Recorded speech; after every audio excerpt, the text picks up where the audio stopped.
Senang bisa hadir di gereja untuk membagikan berkat firman Tuhan.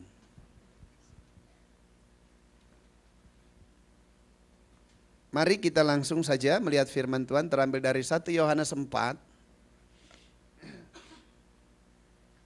1 Yohanes 4 ayat 10, 11, dan 12. 1 Yohanes 4 ayat 10, 11, dan 12. Demikianlah kebenaran firman Tuhan. Jika kita sudah mendapatkannya, saya undang bangkit berdiri sejenak untuk menghormati firman Tuhan. Demikianlah firman Tuhan. Inilah kasih itu. Bukan kita yang telah mengasihi Allah, tetapi Allah yang telah mengasihi kita dan yang telah mengutus anaknya sebagai pendamai bagi dosa-dosa kita. Saudara-saudara yang kekasih, jikalau Allah sedemikian mengasihi kita, maka haruslah kita juga saling mengasihi. Tidak ada seorang pun yang pernah melihat Allah. Jika kita saling mengasihi, Allah tetap di dalam kita dan kasih-Nya sempurna di dalam kita. Amin. Silakan duduk, Tuhan berkati. Ya, kekristenan kita tahu bukan kita yang pilih Dia jadi Tuhan, tetapi Tuhanlah yang pilih kita untuk menjadi umat-Nya. Sehingga karena Dia yang pilih kita, maka kitalah yang harus mengikuti kehendak Dia, bukan Dia yang harus mengikuti kehendak kita. Dan terlebih luar biasa lagi, bukan kita yang mengasihi Tuhan, tetapi Tuhanlah yang telah terlebih dahulu mengasihi setiap kita. Dan Dia mengasihi kita bukan pada waktu keadaan kita sudah keadaan baik. Dia mengasihi kita bukan pada waktu keadaan kita sudah menjadi orang benar. Tetapi Dia mengasihi kita pada waktu kita belum baik. Pada waktu kita belum benar. Yang terlebih luar biasa, Dia mengasihi kita pada waktu kita masih berdosa. Haleluya. Dan pada waktu keadaan kita masih berdosa, justru di tempat itulah Dia sangat amat mengasihi setiap kita. Kenapa? Karena dosa memisahkan antara Tuhan dengan kita manusia. Dan pada waktu dosa memisahkan antara Allah dengan manusia, terjadi dua kondisi, situasi, bahkan terjadi dua sudut pandang yang berbeda. Manusia pada waktu jatuh di dalam dosa, manusia tidak menyadari akan dosa yang bermanifestasi di dalam hidupnya. Sehingga mereka terus menghidupkan dosa di dalam hidup mereka. Tanpa mereka bisa melihat di akhir kehidupan apa yang akan mereka dapatkan akibat dosa itu. Sehingga tidak sedikit orang bangga, orang terbahak-bahak, orang senang berbuat bahkan melakukan dosa. Karena mereka tidak bisa melihat akibat dan di ujung pengakhiran dalam kehidupan mereka. Tetapi pada waktu Tuhan melihat manusia jatuh di dalam dosa dan dikuasai oleh dosa, Tuhan bisa melihat keadaan manusia pada akhirnya. Dan kita tahu akibat dosa adalah maut. Orang berdosa, senang di dalam dosanya, dia tidak bisa melihat maut itu. Sehingga mereka senang, terbahak-bahak, senang melakukan dosa. Tetapi pada waktu Tuhan melihatnya, kesudahan manusia akibat dosa menuju kepada kebinasaan yang notabene memberikan keterpisahan secara kekal dengan Dia. Dia melihatnya dengan hati yang remuk, dengan hati yang hancur, saudara. Haleluya. Karena Dia tidak menggariskan manusia untuk terpisah daripadanya. Dia menjadikan manusia bukan untuk terpisah daripada Dia. Dia menjadikan manusia bukan untuk menempatkan manusia dalam kebinasaan yang kekal. Dia menjadikan manusia agar senantiasa bersama-sama dengan Dia. Haleluya. Amin. Nah, untuk itu tiada lagi lain. Bukan manusia yang sudah dikuasai dosa datang kepada Tuhan. Manusia dikuasai dosa tidak akan pernah punya kemampuan untuk datang kepada Tuhan. Tetapi lihat, Tuhanlah yang datang kepada manusia. Yang luar biasa, Dia datang kepada manusia bukan dalam keadaannya, dalam kealahannya. Karena Allah itu adalah roh adanya. Dia tidak bisa dibatasi dan tidak terbatas. Karena tidak ada satupun wadah yang sanggup mampu menampung, mewadahi gambar dan rupa wujud Allah yang begitu besar. Dunia yang sedemikian besarnya menjadi kecil di dalam pengaturan Allah yang besar itu. Tetapi Allah yang besar itu mau menjadi kecil, mengambil rupa wujud manusia sama seperti saudara dan saya. Karena kasih-Nya kepada hidup saudara dan saya. Haleluya. Amin. Allah menjadi manusia. Dan dalam keadaannya sebagai manusia yang lebih luar biasa, dia hidup memperhambakan dirinya untuk manusia. Tidak ada orang yang bermartabat jauh lebih tinggi akan melayani yang martabatnya jauh lebih rendah. Tidak ada. Selain dia Tuhan, haleluya, amin. Kenapa dia mau melayani itu? Karena dia mengenal hati daripada Bapa di surga.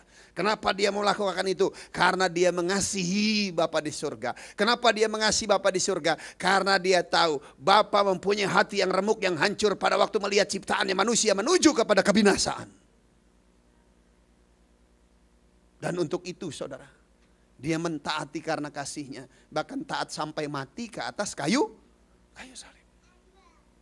Kematian Yesus di atas kayu salib adalah menjembatani, karena tabir bait suci terbelah dua, dari atas sampai ke bawah. Bukan dari bawah ke atas, tapi dari atas sampai ke bawah. Berarti kematian Yesus di atas kayu salib, dia sedang membangun jembatan agar Allah bisa datang kepada manusia.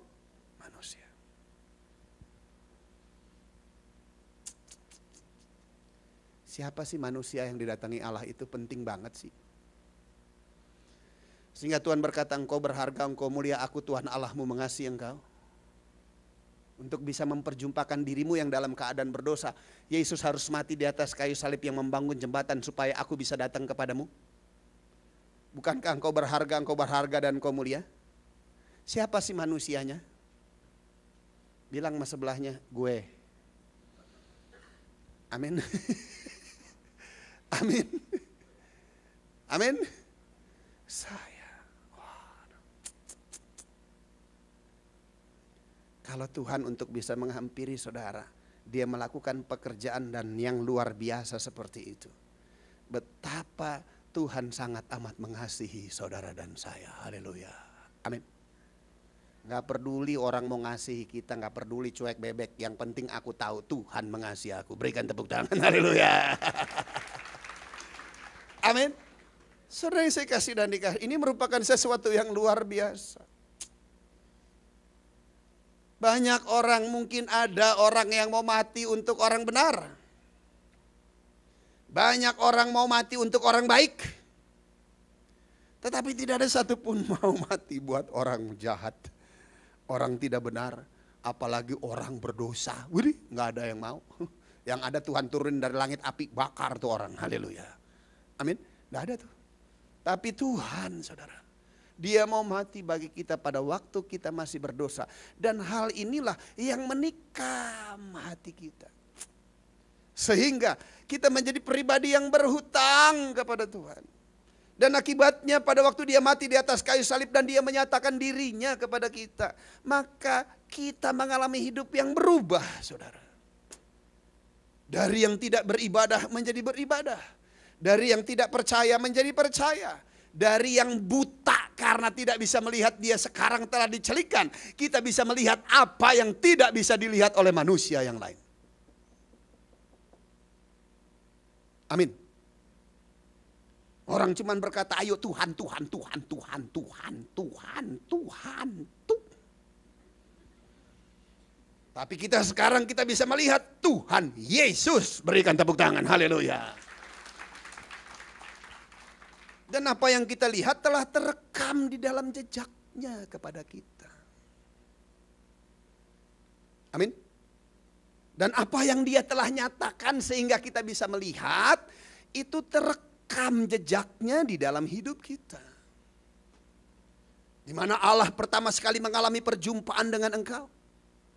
Yang merupakan titik balik dari kehidupan. Dari ciptaan lama menjadi ciptaan yang baru. Dari yang tidak bertobat menjadi bertobat. Dari yang tidak kenal menjadi kenal. Bukankah itu jejak awal di mana Tuhan menjejakkan dirinya di dalam hidup saudara? Amin. Sehingga hidup kita mengalami perubahan. Maka kita menjadi orang yang percaya kepada Tuhan. Dan sebagai orang yang percaya kepada Tuhan, maka saudara dan saya juga bisa dipercaya. Siapa orang percaya di tempat ini? Bilang sebelahnya, berarti lu bisa dipercaya dong. Amin. Jangan ngaku-ngaku aja orang percaya. Kita orang percaya, kita juga harus bisa Kenapa? Karena bukan manusia yang percaya kita. Yesus Tuhan yang percaya kita. Dan kepercayaannya kepada kita bukan main-main. Dia memberikan dirinya untuk saudara sebagai pengganti akibat penghukuman dosa yang harusnya saudara mengalaminya. Yang seharusnya saudara ditimpanya. Tetapi itu tidak ditimpakan kepada kita. Tetapi karena percaya dan kasihnya kepadamu, maka ditimpakan kepada Yesus di atas kayu salib. Berikan tepuk tangan. Haleluya.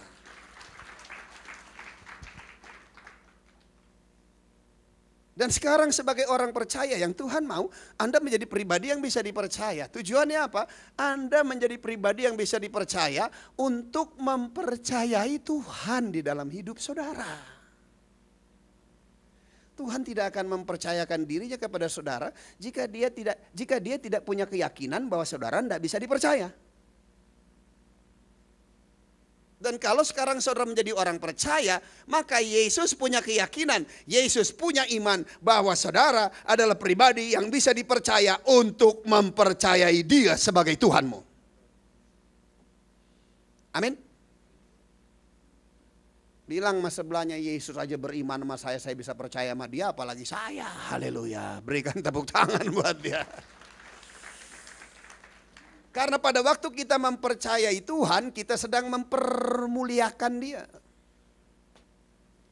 Pada waktu engkau tidak mempercayai Dia, engkau menggantikan dengan mempercayakan dirimu, engkau menggantikan dengan mempercayai orang lain, engkau sedang menghina Tuhan itu sendiri. Masih kurangkah penghinaan Tuhan yang ia kerjakan untuk boleh mengangkat kehinaan akibat dosa yang saudara hidupkan di dalam hidupmu?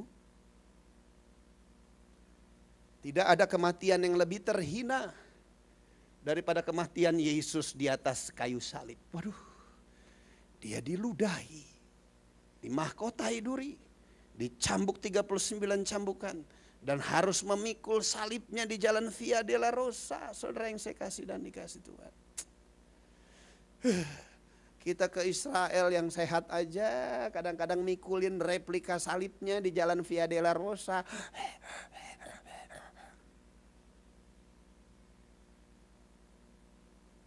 Bahkan jika peserta grup kayak pikul pada ngos-ngosan. Pendeta gantian katanya begitu. Tapi Yesus saudara dalam keadaan hancur, diarak, dilecehkan, mengalami penghinaan yang luar biasa. Bahkan pada waktu dia naik tergantung di atas kayu salib, tiada helai benang pun yang menutupi tubuhnya. Sehingga para perempuan gak berani dekat jauh. Kenapa? Karena dia disalib dalam keadaan telanjang dan dipermalukan, dihinakan. Belum cukup ya penghinaan yang Tuhan ambil supaya saudara tidak lagi hidup terhina dengan tidak mempercayai Tuhan. Halo. Percaya dan bergantung harap kepada manusia merendahkan harkat dan martabatmu sebagai manusia ciptaan Allah. Tetapi orang yang mendapatkan belas kasihan Tuhan dengan mempercayai, maka harkat dan martabatnya pasti akan terangkat. Haleluya. Amin. Saudara minta kepada manusia, berilah maka engkau akan diberi. Waduh, pakai ayat lagi. Karena dengar ayat beri, silek sekali. Saudara pakai, habis tuh. Setelah habis kemana? Karena punya rekam jejak, karena dia diminta pasti kasih apalagi pakai ayat. Datang lagi, berilah maka engkau akan diberi. 2 kali karena masih firman. Habis. Datang lagi. Berilah maka engkau akan diberi. Udah mulai deh. Rasa-rasanya kamu melulu yang datang kapan dong sekali-sekali saya datang ke kamu? Coba. Halo? Habis lagi, datang lagi. Berilah maka engkau akan diberi. Baru kita bilang, berharap kepada Tuhan. Nyaut lagi pakai ayat. Menjelang akhir zaman memang tanda-tanda semakin nyata. Kasih satu sama lainnya semakin berkurang. Coba lihat. Saudara, bilang sama sebelahnya jangan ketawa. Saudara, berharap kepada manusia, belas kasihan manusia, merendahkan harkat martabatmu sebagai manusia Allah. Tetapi belas kasihan Tuhan, dia akan angkat harkat dan martabatmu sebagai manusia. Amin. Kau tidak akan meminta-minta, kau tidak akan meminjam, tetapi aku akan memberi dan memberikan pinjaman. Berikan tepuk tangan, haleluya. Tidak ada kehinaan yang pernah dialami oleh manusia selain kehinaan Yesus. Kalau kita hidup terhina karena memang dosa lah yang membuat kita terhina. Ya cengli-cengli aja. Haleluya. Amin. Tapi Yesus dia tidak berdosa. Dijadikan dosa karena kita. Dia yang begitu agung dan semaraknya penuh dengan kemuliaan.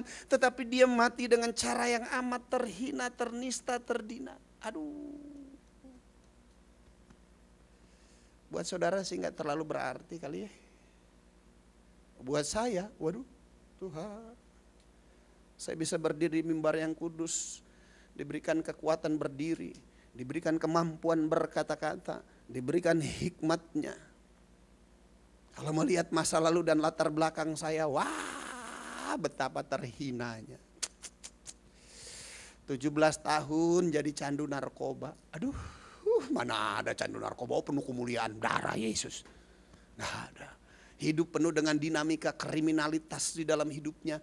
Moralitasnya hancur. Penjara, kantor polisi merupakan sebagian dari rumah hidupnya. Hidup berkeluarga nggak mungkin benar karena kumpul kebo. Puji Tuhan, tuh kebo yang terhina ketemu Yesus jadi orang lagi. Berikan tepuk tangan buat Yesus. Haleluya. Dan sekarang yang Tuhan minta kepada saya, segala hina itu telah diangkat. Yang Tuhan cuma minta, believe, percaya sama dia. Masihkah kurang apa yang dikerjakan Tuhan dalam hidup kita? Ingat rekam jejak yang Tuhan berikan dan kerjakan di dalam hidup kita. Dia angkat kita dari jurang kebinasaan. Dari lumpur rawa dia angkat kita. Dia berikan kita jejakan untuk bisa berdiri dan berjalan. Haleluya. Amin. Dan kuasanya nggak pernah berubah. Kemarin Yesus, hari ini Yesus, di depan juga tetap Yesus. Haleluya. Amin. Nah itu yang sekarang Tuhan minta. Bentuk aplikasi daripada kasih Tuhan kepada saudara, dia percayakan dirinya kepada saudara, maka saudara harus membalas kasihnya dengan mengasihi dia dengan segenap hatimu, dengan segenap kekuatanmu, dengan segenap jiwamu, dengan segenap akal budimu. Artinya percaya kepada dia. Tanya sebelahnya, lo amin gak sih? Yang ditanya bilang amin banget dong, haleluya. Amin, yang dia minta cuman percaya. Itulah merupakan aplikasi, manifestasi daripada kasih yang engkau berikan kepada Tuhan. Kamu bilang kamu mengasihi Tuhan tapi kamu gak percaya sama dia. Lebih baik kamu gak perlu ngomong bahwa kamu mengasihi, tapi hidupmu mengaplikasikan kasihmu dengan kepercayaan kepada dia. Wow, luar biasa. Bilang sama sebelahnya, itu gue banget tuh. Amin.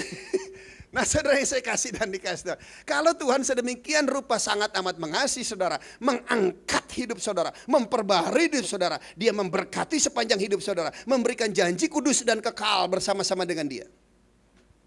Maka sekarang yang dia minta apa? Ayat selanjutnya.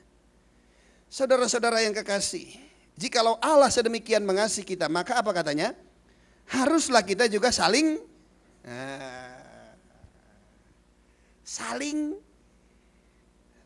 mengasihi, saling memper. Halo? Kurang kencang ya, saling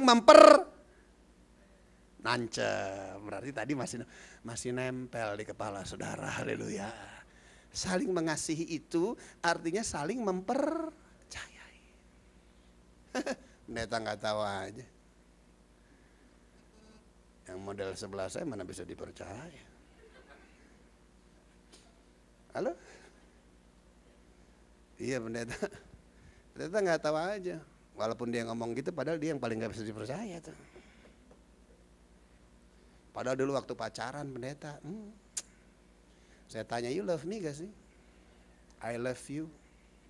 Buktinya, nih belah aja dada saya yang sebidang sawah ini. Pasti nama kamu yang keluar.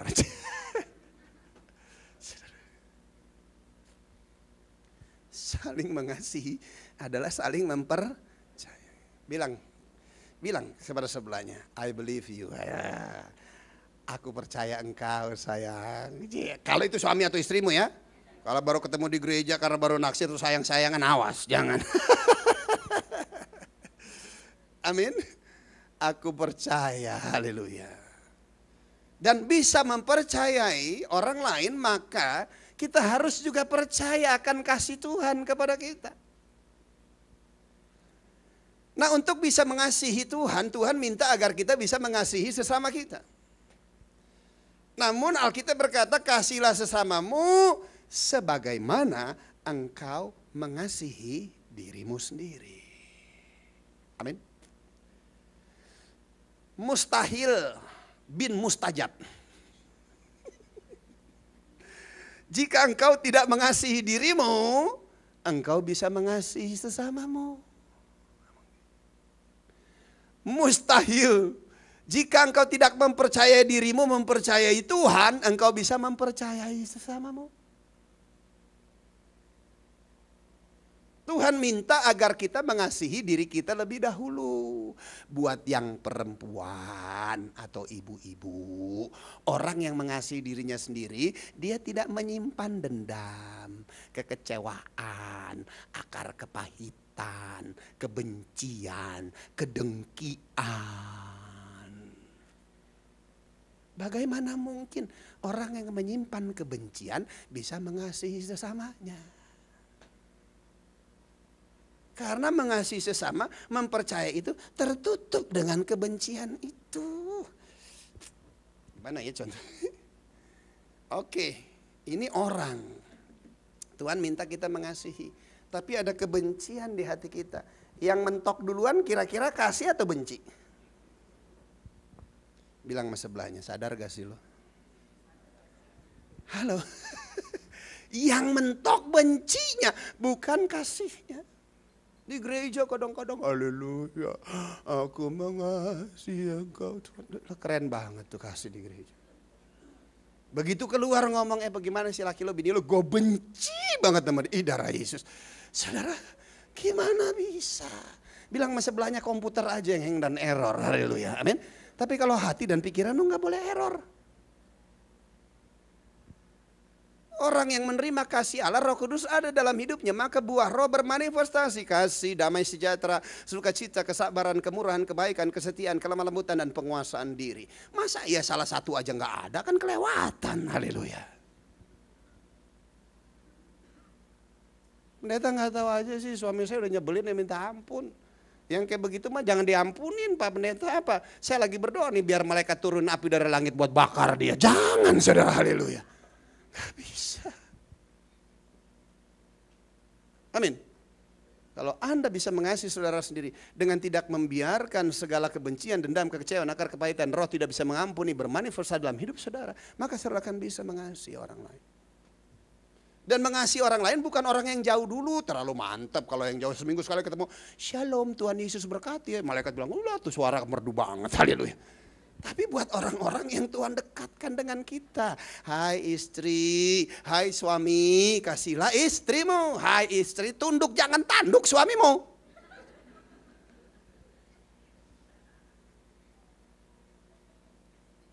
Amin. Dan sebaliknya, para bapak nih, bagian bapak-bapak. Bagaimana Anda bisa mengasihi orang lain? Sedangkan Anda tidak bisa mengasihi tubuhmu. Ngeplus jalan terus, waduh, aku mau ngasihi engkau. Bagaimana bisa mengasihi orang lain, sedangkan tubuhmu kamu gak kasih. Remy Martin, XO, Hennessy, oh aku mau ngasihi Engkau Tuhan. Begitu jalan ya miring, ini jalan kenapa jadi miring begini? Ini pemborong korupsi banget nih, nggak pernah bikin jalan. Bukan jalannya yang miring, lu yang jalannya miring. Haleluya. Bagaimana mungkin Anda bisa mengasihi sesama manusia kalau Anda tidak bisa mengasihi dirimu sendiri? Amin. Ingat ya, engkau ditebus bukan dengan barang yang fana, bukan dengan emas dan perak. Engkau hanya ditebus dengan darahnya yang mahal. Betapa Yesus sangat mengasihi saudara. Amin. Bisa mengasihi diri sendiri sekarang. Berdamai dengan diri sendiri. Kalau ngaca, damai. Cantik banget perbuatan Tuhan. Haleluya. Bukan kalau ngaca hidung kurang, mata kesepitan. Aduh, bibir kurang lebar. Haleluya.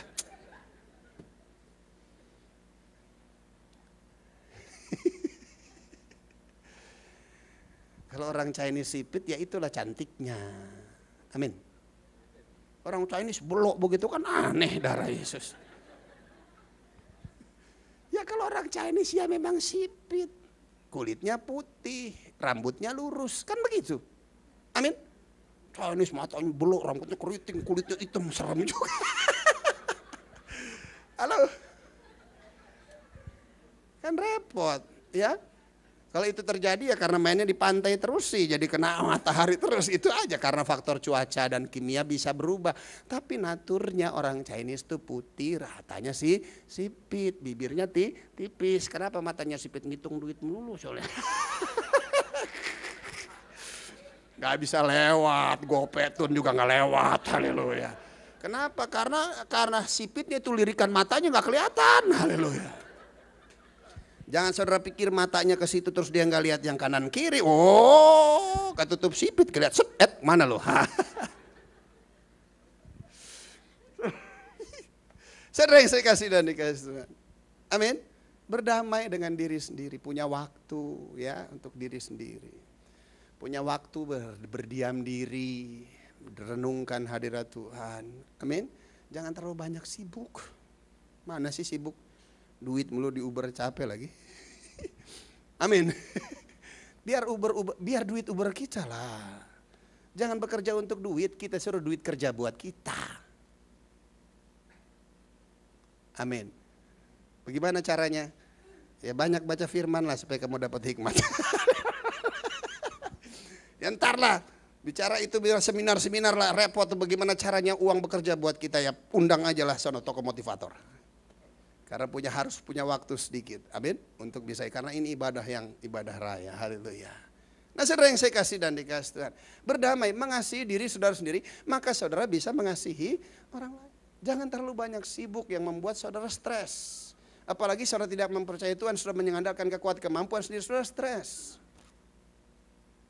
Sehingga saudara nggak bisa lagi mengasihi orang-orang yang ada di sekeliling saudara. Karena keluarga dan rumah tangga merupakan fondasi yang kuat buat gereja Tuhan. Amin.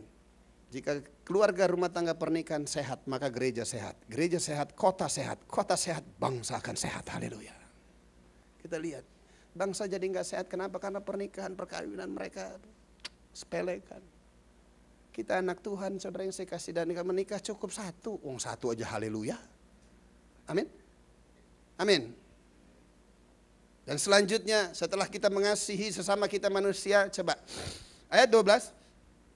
Tidak ada seorang pun yang pernah melihat Allah. Jika kita saling mengasihi, Allah tetap di dalam kita. Dan kasihnya apa katanya? Sempurna di dalam kita. Ini luar biasa. Tidak ada seorang pun yang pernah melihat Allah. Tetapi kita bersyukur dan kita berterima kasih. Bukan kita datang ke Tuhan, bukan kita memperkenalkan diri kita kepada Tuhan, tapi Tuhan datang kepada kita. Tuhan yang menyatakan dirinya kepada kita. Yang dari kita tidak lihat, sekarang kita bisa lihat. Yang kita bisa lihat dari karyanya yang nyata di dalam hidup kita. Saya kalau bersaksi dengan teman-teman saya, mereka katakan, Jack, kenapa hidupmu berubah? Saya jumpa dengan Tuhan. Wih, dia kaget, buluh, keren banget nih belatung nangka ketemu Tuhan. Saudara, halo, loh bahasa pasar kan begitu, betul? Saya di kalangan begitu dulu. Dan begitu sekali-kali Tuhan bawa saya ke situ, mereka lihat perubahannya. Dan mereka tanya, apa yang buat kamu seperti ini? Saya bilang, saya ketemu Tuhan. Wah, menarik nih. Bagaimana? Saya cuma bilang, saya diperjumpakan. Tuhan menyatakan dirinya kepada saya. Siapa Tuhannya? Yesus. Bang, benar. Buktinya sekarang hasil daripada perjumpaan, hasil dari rekam jejaknya kepada saya, kamu lihat perubahan ini. Halo. Halo. Sehingga mereka tidak bisa membantahnya. Dan mereka akan berkata, si Jeki ketemu Tuhan. Lu bisa-bisa aja. Benar, hidupnya berubah. Sekarang udah lain dia. Nah, lu. Terus dia tanya, siapa Tuhannya? Yesus katanya, berikan tepuk tangan. Haleluya. Amin. Nah, kasih Tuhan itu yang kita rasakan, yang kita alami, bukan cuman slogan. Kasih itu bukan cuma sekedar pujian yang kita naikkan di gereja. Sehingga kita mempermuliakan Tuhan. Betul, pujianmu mempermuliakan Tuhan. Cuman gak ada yang ngalahin pujian para malaikat di surga yang memuji Tuhan 24 jam yang tidak terikat waktu. Amin. Tetapi yang paling penting yang Tuhan inginkan, kasih itu enggak di awang-awang. Kasih itu enggak di awan-awan, tetapi kasih itu harus mendarat. Kadang-kadang kan kita terlalu terawang-awang. Lupa sama mendarat. Hurlah basakarlah terbang tinggi. Bukan terbang tinggi bagai Raja Wali. Waduh, ingat Raja Wali kalau mau makan juga injak tanah. Haleluya. Amin. Coba lihat di sebelahnya, udah duduk belum dia di kursi itu. Jangan-jangan terbang, terbang. Kasih itu harus mendarat.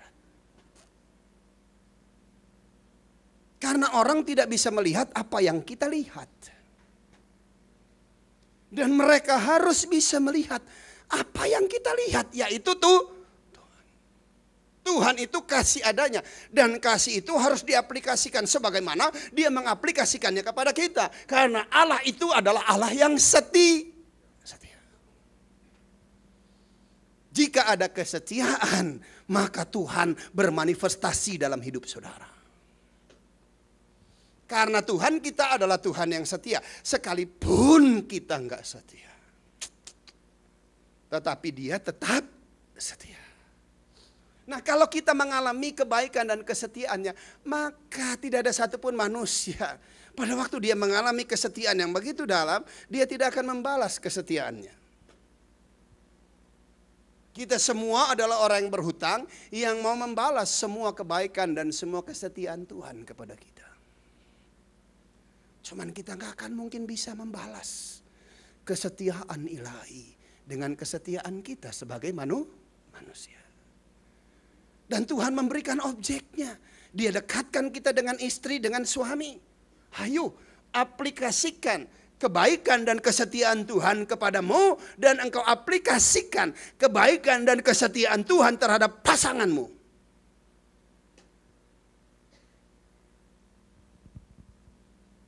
Bapak-bapak. Pak. Alkitab berkata, hendaklah engkau dan saya setia dengan istri semasa mudamu. Dan jangan coba-coba bangun, buka cabang dalam berkeluarga dan berumah tangga. Rumah tangga gak boleh buka cabang. Amin. Amin. Alkitab bilang setia dengan istri masa mudamu. Jangan coba-coba buka cabang dengan istri. Gak boleh. Gak boleh. Dan para gadis muda, jadikanlah dirimu istri semasa muda. Jangan pernah mau jadi istri.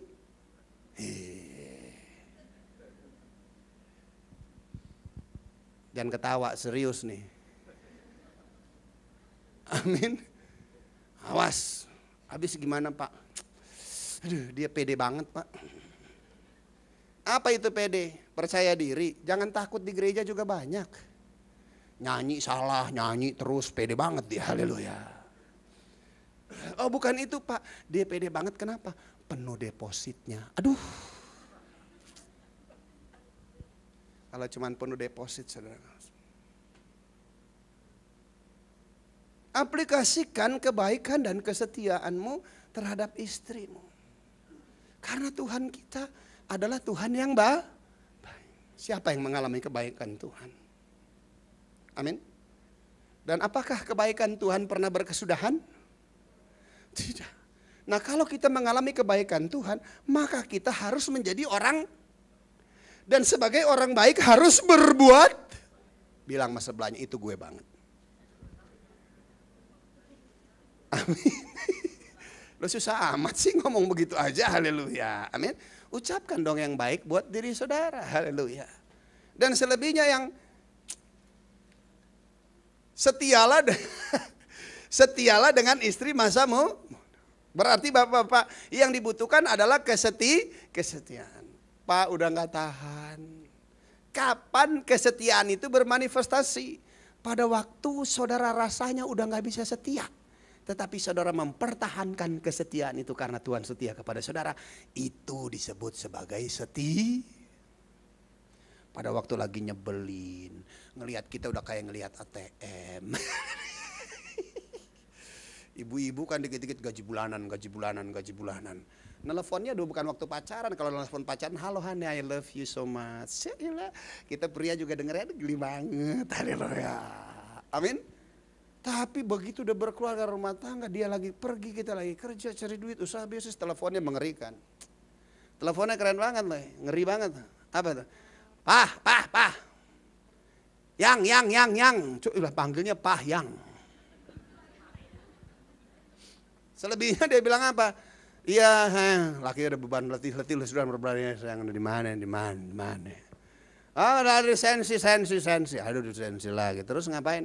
Gue mau gesek nih. Saldonya ada kan? Darah Yesus. Telepon ibu-ibu kadang-kadang mengerikan saudara. Yang ada gue mau gesek nih, saldonya ada kan? Mau depan unlimited. Waduh saudara. Di kondisi seperti itu. Konflik yang begitu berat.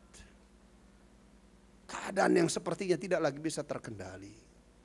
Tetapi engkau tetap bertahan dan setia. Engkaulah disebut sebagai manusia Allah. Berikan tepuk tangan buat dia. Haleluya. Gak perlu ke pria sejati, di sini aja udah ketemu. Haleluya. Amin. Engkau tahan setia. Kadang-kadang itu kicauan istri. Kuping sampai pengong minta ampun. Haleluya. Mau pergi juga gak menyelesaikan masalah. Tapi engkau bertahan, Tuhan tolong, haleluya. Amin. Dan saya yakin dan percaya, pertolongan Tuhan tidak akan pernah terlambat dalam hidup saudara, haleluya. Amin. Ayo bilang kepada diri saudara, aku beriman, kesetiaan menjadi milikku. Dalam nama Yesus, haleluya. Berikan tepuk tangan buat Tuhan, haleluya. Selanjutnya kasih yang harus mendarat, yang harus dihidupkan adalah sabar. Sabar menanggung segala sesuatu. Waduh haleluya. Ikut Tuhan, jalanmu bukan jalanku. Cenglinya mah sabar, kamu yang tanggung, kan begitu. Udah saya yang sabar, terus saya yang disuruh menanggung sesuatu. Wah saudara, saya kasih dari kasih. Ini luar biasa. Sabar mudah gak ya? Sabar mudah atau susah? Susah. Saking rindunya orang sama sabar, anaknya dinamain Sabar Situmorang. Haleluya. Namanya doang sabar. Haleluya.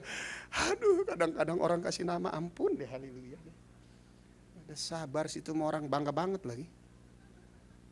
Alkitab berkata dalam 1 Korintus 13 ayat 7 bagian terakhir, di situ dikatakan sabar menanggung segala sesuatu. Idolnya nggak usah jauh-jauh. Yesus, dia menanggung kesabaran kita. Dia sabar dan menanggung segala sesuatunya bagi kita. Yesus dibilang, jika kau anak Allah turun dong dari salib. Masa nggak bisa menyelesaikan permasalahan seperti itu? Hai, jika engkau Mesias, aku mau lihat mati di kayu salib. Bisa gak dia tolong dirinya sendiri? Dia sabar. Bagaimana dia gak sabar?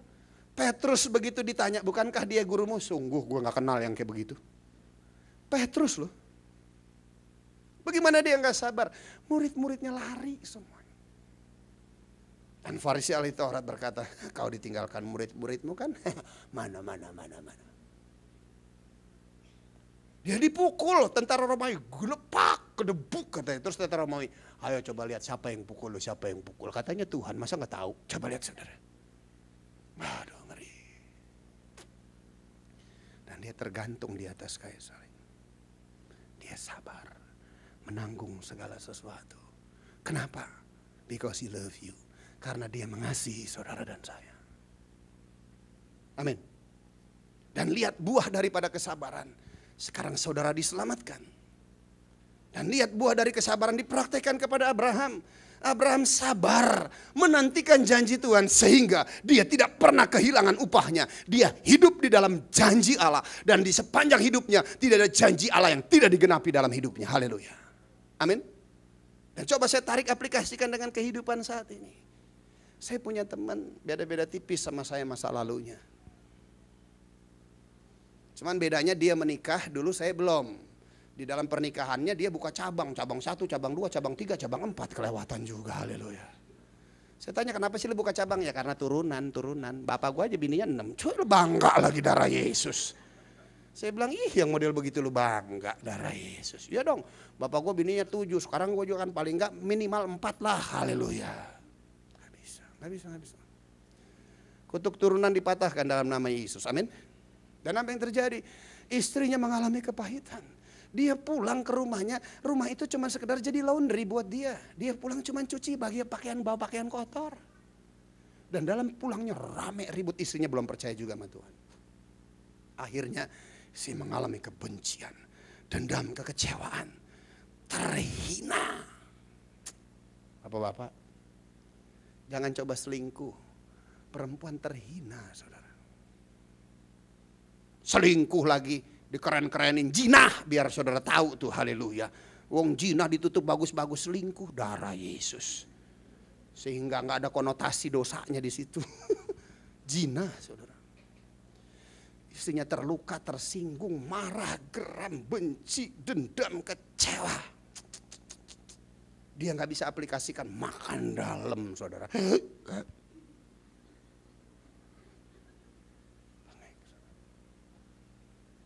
Dia bergaul dengan teman sekolahnya yang takut Tuhan, akhirnya dia dibawa beribadah. Singkat cerita, dalam ibadah apa yang terjadi? Tuhan melawat dan menjamah dia. Pada waktu Tuhan melawat dan menjamah dia dicelikan matanya. Apa yang dia nggak lihat sekarang dia bisa lihat. Dan dia bisa lihat betapa Tuhan sabar menanggung segala dosanya di atas kayu salib. Waduh. Dan dia berkata, aku orang yang berhutang kepada Tuhan. Dan sekarang apa yang harus kulakukan? Tuhan cuma bilang, apa yang kamu terima bagi kepada suamimu. Haleluya. Dia mengalami perubahan di hatinya. Dia pulang, kondisi, situasi, keadaan suaminya belum berubah. Tetapi dia membawa perubahan ilahi di dalam hidupnya. Responnya juga berubah. Biasanya suami kalau pulang malam klakson dang ding dung dang dang pakai klakson pesawat lagi bueng, tetangga bangun semuanya. Dan kali ini dia duduk nggak mau, dia malu. Klakson berbunyi berarti ada kebakaran di rumah sebelah, katanya begitu. Dan sekarang dia nggak mau, dia jangan tunggu suaminya klakson, dia tunggu dia buka pintu gerbang garasinya. Suaminya kaget, perasaan gue nggak buat pembantu baru nih. Pas dilihat, istri, tumben tuh. Masuk mobil. Begitu selesai dia bilang, gak usah ribut pak. Saya gak lagi nanya lo dari mana. Kenapa gue udah capek nanyanya. Haleluya. Amin. Udah capek nanya, mau nanya kemana, bohong lagi, kok heran banget. Kadang-kadang ibu-ibu tuh suka begitu tuh. Udah tahu bohong, demen aja dibohongin, haleluya. Dan kalau ibu-ibu juga gak siap menerima yang benar. Tapi pengen mau tahu gitu. Saya lagi cemberut aja. Istri saya nanya, kenapa sih lu cemberut? Saya diam aja. Heh, punya kuping gak?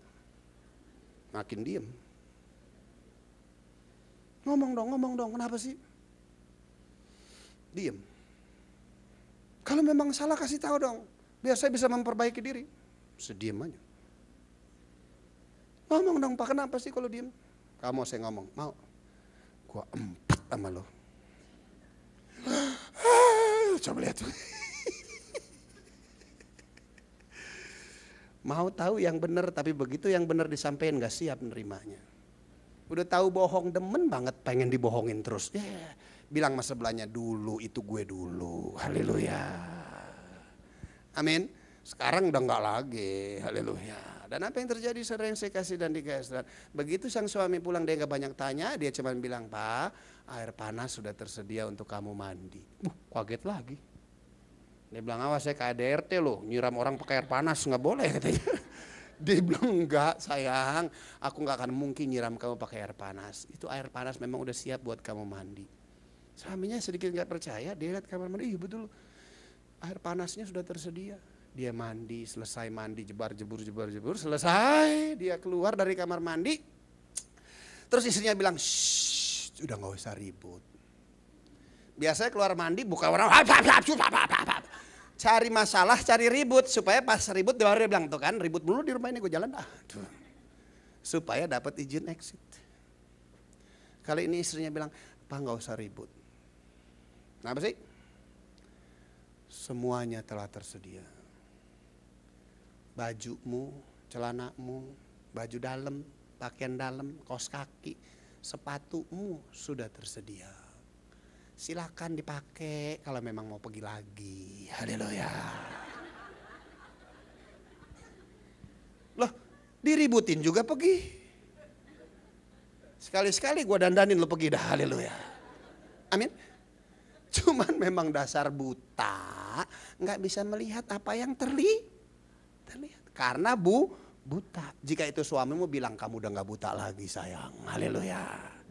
Dia buta karena nggak bisa lihat. Langsung lihat dengan nggak enaknya tapi pengen pergi. Apaan sih begini-begini lu, aneh banget sih. Cuman pakai baju, pakai gimana sih lu?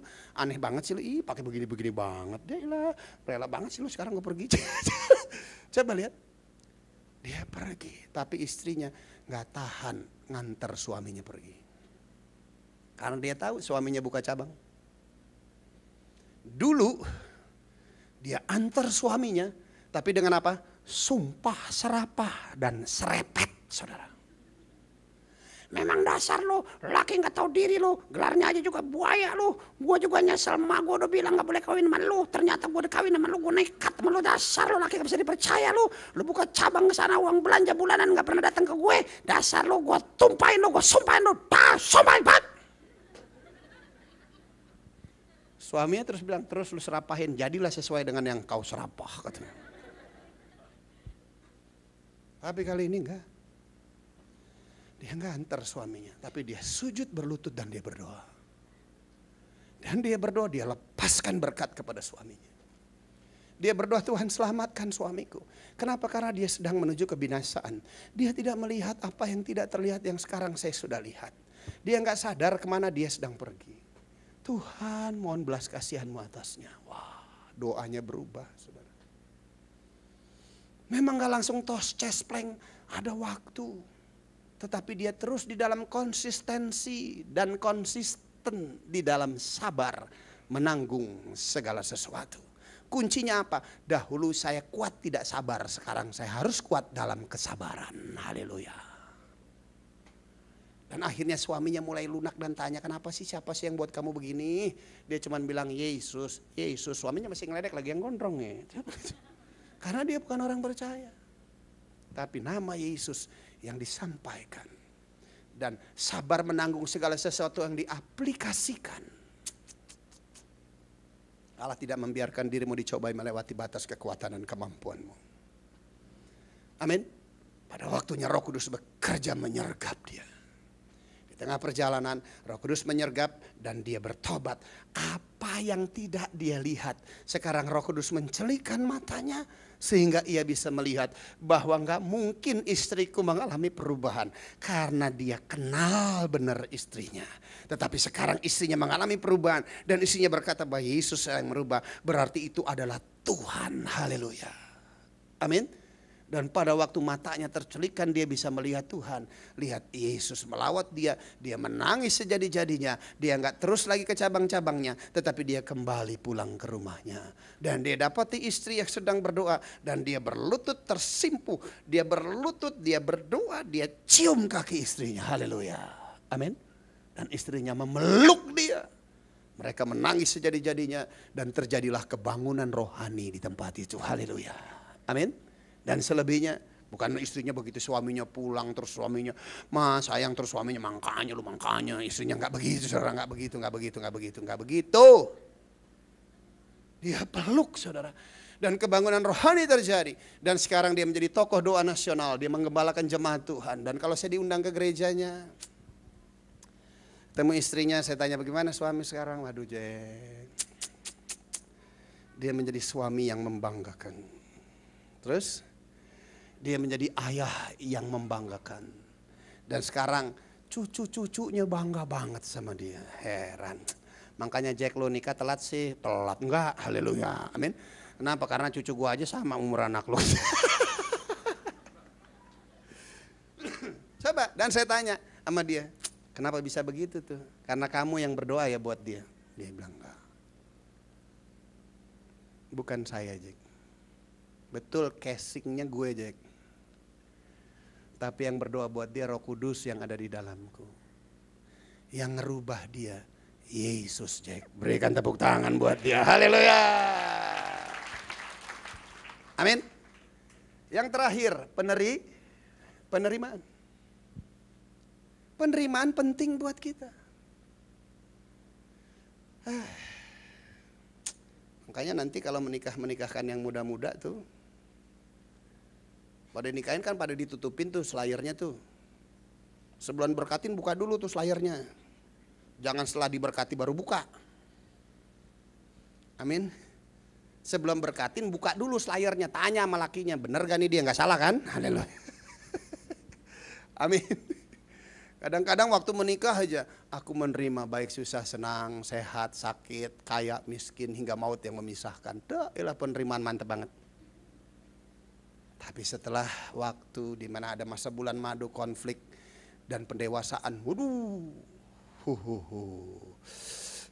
rasanya Tuhan, dia dapat gue mujizat, gue dapat dia musibah, haleluya, saudara.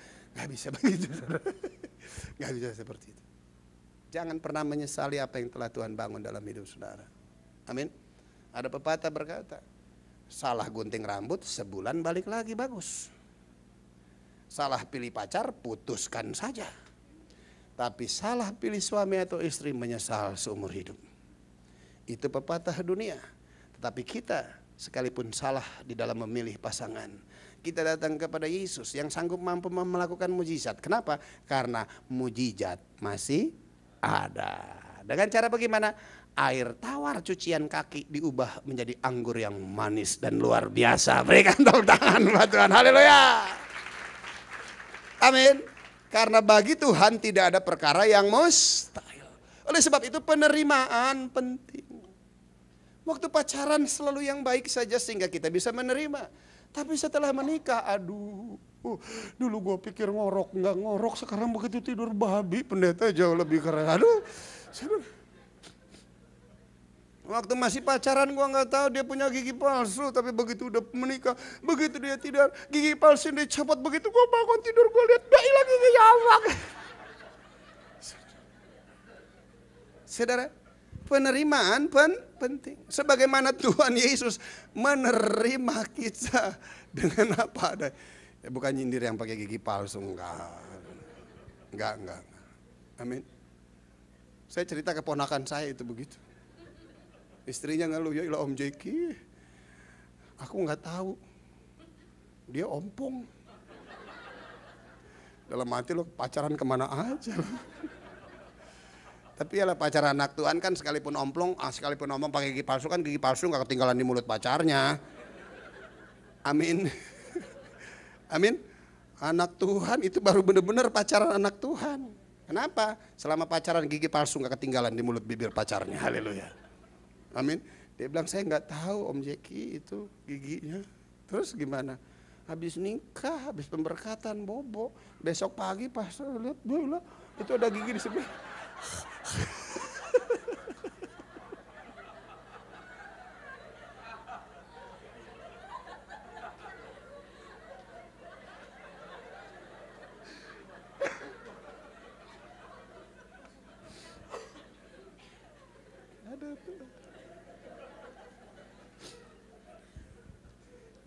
Serius. Nggak mungkin gue bohong-bohong ketawanya begini. Enggak hiperbola, enggak, bener serius. Keponakan saya sendiri. Aduh Tuhan. Terus saya bilang, gimana sekarang? Kemudian terima nasib lah.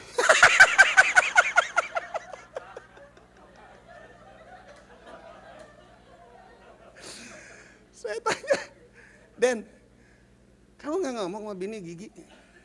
Boro-boro ngomong, Om. Ya kan? Gak bisa dong masa keren gini Om. Tapi saya bilang, lulus mantep. Berarti pacaran lo gak nyenggol-nyenggol bibir kan? Enggak Om. Ya Allah turut bekerjalah dalam segala sesuatu untuk mendatangkan kebaikan. Haleluya. Amin. Dan saudara yang saya kasih dan penerimaan itu sangat penting. Sebagaimana Yesus menerima kita apa adanya. Yesus menerima saya apa adanya. Masa lalu yang kelam kotor. Dia terima. Dia telah tanggung di atas kayu salib. Pendidikan yang minim. Saya sorry SD aja gak tamat nih. Ih, setan ngeledek ini bego aja bangga. Loh, saya bangga dengan Tuhan saya yang mau pakai orang bego kan gitu. Amin. Yang penting si bego sadar kalau dia bego. Yang repot udah bego enggak. Sehingga susah mau dipakai Tuhan. Udah yang paling repot kalau udah bego nggak sadar belaga bego lagi itu kelewatan minta ampun deh haleluya. Kalau ditanya bener gak? Enggak Pak, enggak. Ih udah tahu bener masih belaga bego juga. Ih darah Yesus yang model kayak begitu. Ampun. Amin. Tapi Tuhan mau pakai orang bego yang sadar begonya dan mengakui bahwa dia bego. Haleluya. Amin. Buat Tuhan gak terlalu mudah, gak terlalu susah. Ilmu dia bisa tambahin karena sumber segala pengetahuan adalah takut akan Tuhan. Amin. Mana yang model kayak begini? Aduh. Tapi dia terima. Dia berikan saya masuk di dalam satu penggembalaan. Gembala sidang saya menerima saya apa adanya. Dan selebihnya apa? Diawasi secara rohani. Dan selebihnya dia izinkan sesuai dengan waktu Tuhan. Akhirnya potensi ilahi yang ada pada saya. Hadirat Allah, kuasanya ada pada saya. Bisa bertumbuh. Saya bisa melayani pekerjaan Tuhan. Pekerjaan yang kudus dan suci. Bukan karena sayanya, tetapi karena potensi ilahi yang Tuhan telah berikan kepada saya. Bekerja, kenapa? Karena saya menyadari bahwa saya mendapatkan penerimaan ilahi. Haleluya. Amin. Kalau mau suami, istri, anak-anak berubah, berikan penerimaan buat mereka. Ada satu contoh lagi di YouTube, itu Nick Fujisik. Dia gak punya tangan, gak punya kaki, kakinya cuma sedikit banget tuh. Dan bayangkan, pada waktu dia lahir saya tonton tayangannya, ini dia punya rumah sendiri saudara. Rumahnya punya kolam berenang. Wong kita pendeta masih ngontrak sana sini. Khotbah sepanjang hari Minggu. Saudara, Nick enggak punya tangan, enggak punya kaki. Dia punya rumah sendiri, punya kolam berenang, heran banget tuh. Dia jalan, aduh, kintang. Keluar dari rumah, pergi ke kolam berenang. Kalau saudara nggak bisa berenang, saudara lihat orang nggak punya tangan, nggak punya kaki berdiri di pinggir kolam, pasti saudara mengalami kengerian yang luar biasa. Dan kalau saudara nggak bisa berenang, lihat di pinggir kolam, mau ngapain tuh? Pinggir kolam.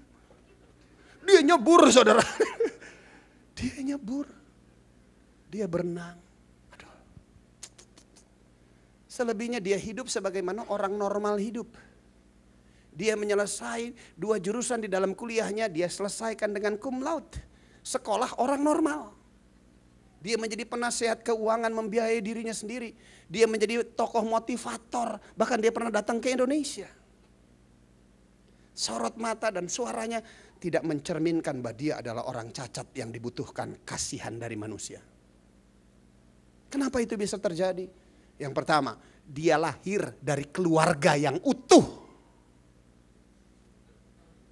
Amin. Saya berempati dengan keluarga yang telah hancur. Tapi yang belum hancur jangan ikut-ikut hancur. Dan yang lebih luar biasa, bapak mamahnya Nick itu hamba Tuhan. Aduh. Seandainya saya gitu. Aduh Tuhan. Tapi Tuhan tahu sih kepada siapa dia memberi. Karena dia tidak akan pernah memberikan beban tanpa dia menopangnya. Bayangin jika saya punya anak lahir, nggak punya tangan, nggak punya kaki. Kira-kira apa pandangan saudara kepada saya? Apa? Saya hamba Tuhan nih, pendeta, khotbah, waduh, berapi-api sampai ngebul. Terus begitu menikah, anak saya lahirnya nggak punya tangan, nggak punya kaki. Apa saudara bilang? Jangan-jangan pendeta kutuk 7 turunannya belum diberesin kali itu. Terus apa saudara? Jangan-jangan kutuk perzinahan, jangan-jangan dia berzina kali itu makanya anaknya begitu. Jangan coba. Para murid pernah tanya guru, kenapa dia lahir buta? Karena dia berdosa atau karena orang tuanya berdosa kan? Guru bilang, bukan karena dia dan orang tuanya berdosa. Karena melalui dia pekerjaan Allah akan dinyatakan. Haleluya. Amin. Dan sedemikian juga dengan Nick. Dia mengalami penolakan yang luar biasa. Tapi lihat, penolakan yang luar biasa yang diarahkan kepada manusia Allah yang dimana Allah menopangnya. Penolakan itu menjadi satu penerimaan yang luar biasa. Saudara bisa bayangin bagaimana hati mamanya. Begitu anaknya lahir dia bilang, suster tolong saya mau lihat anak saya. Aduh, puji Tuhan bukan gue susternya. Bagaimana? Bawa anak begitu nih bu ya. Anak ibu nih, anak ibu. Waduh. Bagaimana bapaknya? Pada waktu nunggu-nunggu anaknya lahir. Saya begitu anak saya lahir, suster panggil, Pak, masuk Pak. Lihat nih anaknya nih, begitu lihat anak nih ya. Tangannya 2 utuh ya, kakinya 2, jarinya semua beres ya kan. Kupingnya oke semua utuh ya. Ayo doain. Bagaimana dengan Nick? Tapi lihat. Penerimaan yang luar biasa atas Nick menumbuhkan potensi ilahi padanya. Haleluya. Amin. Dia menjadi motivator yang luar biasa. Dia membanggakan orang tuanya. Menjadi berkat bagi banyak orang-orang yang tidak cacat, saudara. Maksudnya apa sih pendeta ngomong begitu? Emang ada yang cacat di tempat ini? Kan kita gak ada yang cacat, betul. Mungkin saudara gak cacat secara fisik. Halo. Mungkin saudara nggak cacat secara fisik, tapi mentalitas saudara, kelakuan dan karakter saudara, mungkin banyak cacat-cacatnya di tempat itu. Kita nggak sempurna, amin. Kita butuh penerimaan. Kalau kita butuh penerimaan, maka orang di samping kita juga perlu penerimaan kita. Saya sekalipun utuh, banyak cacatnya di hadapan istri saya. Istri saya sekalipun utuh, banyak cacatnya di hadapan saya. Tetapi saya mengerti, orang cacat adalah pribadi yang tidak sanggup mampu melakukan apa yang dilakukan oleh orang-orang normal. Haleluya. Amin. Dan orang cacat yang tidak sanggup mampu melakukan hal-hal yang dilakukan oleh orang normal, yang dibutuhkan adalah penerimaan dan kesabaran untuk menolong dia sampai dia sanggup mampu melakukan apa yang orang-orang normal lakukan. Haleluya. Amin. Nick itu nyisir gak disisirin. Nyisir sendiri. Sikat gigi gak disikatin. Betul ada hal yang lain yang perlu dibantu. Kalau dia ke toilet dia gak bisa ngerjain sendiri. Tapi sikat gigi, dia sikat gigi sendiri. Pakai kaos, nggak dipakein. Heran tuh, nyelesep, selak, jadi itu, haleluya. Amin. Dan yang lebih luar biasa, dia katakan jangan pernah menyerah. Dia bilang dia nggak punya kaki, nggak punya tangan. Pada waktu pertama kali belajar jalan, jatuh melulu. Nah kalau udah jatuh, nggak punya kaki, nggak punya tangan, lo mau naik bagaimana? Dan bukan cuma sekali, 2 kali dia jatuh dan dia nggak bisa naik. Pertama dia kata, Madet, help me. Ditolongin, tapi terus akhirnya jatuh lagi. Didiamin sama bapak ibunya. Sampai akhirnya dia berusaha sendiri. Bagaimana caranya? Aduh, ilah. Nanti saudara tonton lah. Sorry saya nggak bar rekamannya. Bagaimana caranya pada waktu dia jatuh dia nggak bisa bangun sendiri. Jangan menyerah, dia bilang. Apa yang dia lakukan? Dia geserin badannya, dia geserin badannya di tengah yang flat. Dia cari satu tumpuan yang lebih tinggi dari flatnya, dari ininya. Dia cari yang lebih tinggi. Nih, apa yang terjadi? Dia taruh kepalanya di sini, jidatnya. Haleluya. Dan dengan jidat dia taruh, maka dia mulai bergerak, dia mengangkat dan dia berdiri. Haleluya. Amin. Amin. Bukan gak pernah gagal, tapi dia tidak pernah menyerah. Dan hari ini, keluarga dan rumah tangga merupakan hal yang penting buat kita. Amin. Terima keberadaan istri dan suami saudara apa adanya. Jika ada yang kurang, ya anggap saja dia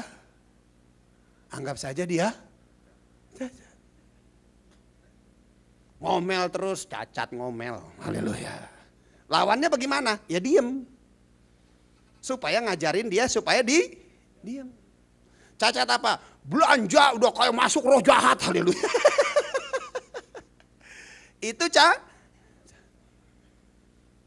kita terima sembari mengajarkannya dengan roh yang lemah lembut, maka saya yakin dan percaya bagi Tuhan tidak ada perkara yang mustahil, sehingga potensi ilahi boleh mengalir dengan deras di dalam setiap kehidupan saudara, sehingga satu orang bertobat di tengah keluarga dan rumah tangga saudara, maka seluruh keluarga diselamatkan. Berikan tepuk tangan buat dia. Haleluya. Tuhan memberkati.